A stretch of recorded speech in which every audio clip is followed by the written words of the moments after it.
Okay, Sabtu lepas kita dah tengok dah demo tangkap Azam Baki dekat KL. Dan aku punya soalan dengan korang, crowd penuh ke tak penuh? Okay lah guys, kita cerita straight to the point kan. Sebelum ni ada orang minta aku compare lah beberapa individu kan, macam Anwar Ibrahim, Dr. Sam sebagai pengurusi Perikatan Nasional, Hisham Jalil dan juga Rafizi Ramli, Najib Razak dan juga Zaid Amini lah. Dan aku cerita benda ni waktu aku balik kawasan lah minggu lepas kan, dekat Pontian Johor kan. Ramai lah orang nak tahulah aku punya pendapat tentang individu dan juga sosok-sosok, tentang juga figura-figura ini. So kalau aku nak jujur kan, honestly aku tengok Dr. Sam ni memanglah ada merit kan dari segi position dia kan. Tapi Hisham Jalil pula pada aku dari awal lagi tak perlu pun ada comparison tu kan. Tapi aku masukkan jugalah sebab itu adalah soalan yang aku terima lah. So aku masukkan sikit lah tapi tak banyak.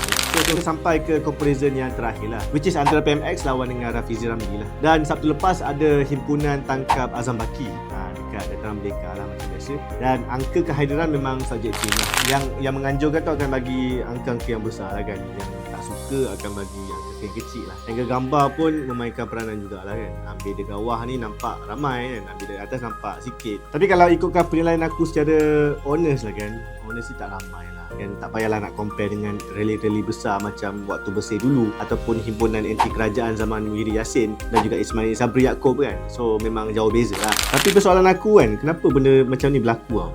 Kenapa persoalan timbul?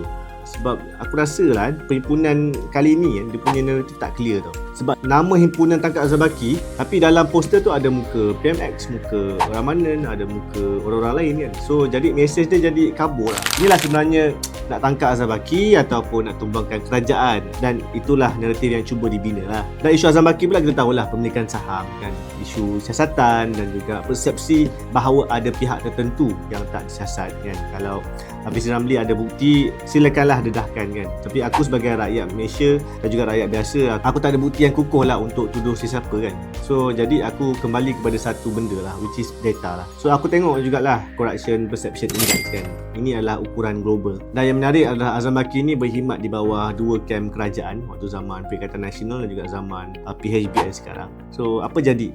Zaman PN, indeks rasuah Malaysia ni jatuh lah. Zaman sekarang ni indeks tu naik sikit. Padahal individu yang sama duduk dalam SPRM ni lah. So ini bagi satu gambaran jelas, which is outcome bukan semata-mata individu lah, tapi adalah melalui sistem dan juga pentadbiran. Dan sebab itulah mungkin fokus demo tu kepada Azam Baki, bukan direct kepada PMX. Sebab dari segi rekod prestasi bawah PMX ni lebih baik lah berbanding dengan zaman Wiri Yassin dulu dan juga Ismail Sabri.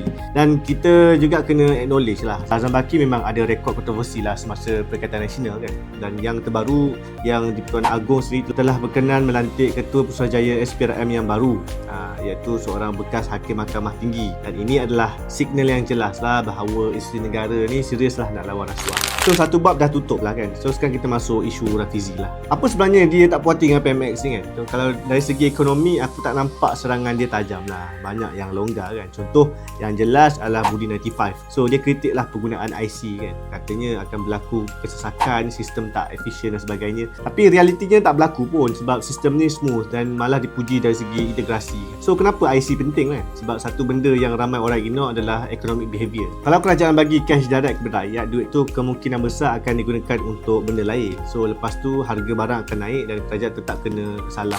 Dan benda ni sebenarnya bukan benda baru lah. Ia pun dah difahami sejak zaman Najib Razak lagi lah. Masa beliau perkenalkan BRIM sebagai bantuan tunai terus pada rakyat. Dan masa tu ramai jugalah kritik kan, kenapa populis dan tak mampan kan. Tapi hari ni hampir semua kerajaan masih guna pendekatan yang sama lah, iaitu cuba ditambah baik dan juga ditukar nama seperti sumbangan tunai rahmah. So maknanya apa? So maknanya dari sudut prinsip ni, bantuan tunai kepada rakyat ni memang relevan dalam ekonomi Malaysia lah. Dan satu lagi benda yang penting adalah bila bantuan tunai ni diberi secara konsisten, dia akan membentuk expectation rakyat lah. Dan bantuan tu bukan lagi dianggap sementara tapi sebahagian daripada sokongan kos hidup. Dan perkara ni juga pernah dibangkitkan lah oleh Mahathir Mohamad kan, yang mengkritik pendekatan ini kerana bimbang wujudnya kebergantungan jangka masa panjang lah. Hari ni kita nampak lah realitinya kan. Bukan soal nak teruskan ataupun hentikan, tapi bagaimana nak sasarkan bantuan tu dengan lebih efektif lah. Dari sudut hutang negara pula, Rafizi lebih cenderung kepada hard landing lah. PMX pula ambil pendekatan soft landing untuk kurangkan hutang secara berperingkat tanpa terlalu menekan rakyat. Dan pendekatan ini sebenarnya mendapat pengiktirafan global lah dari segi kestabilan fiskal. Dan sekarang ni aku nak bawa korang ke satu lagi benda, which is dalam tempoh 4 hari lebih 11,000 ahli baru daftar UMNO secara online. So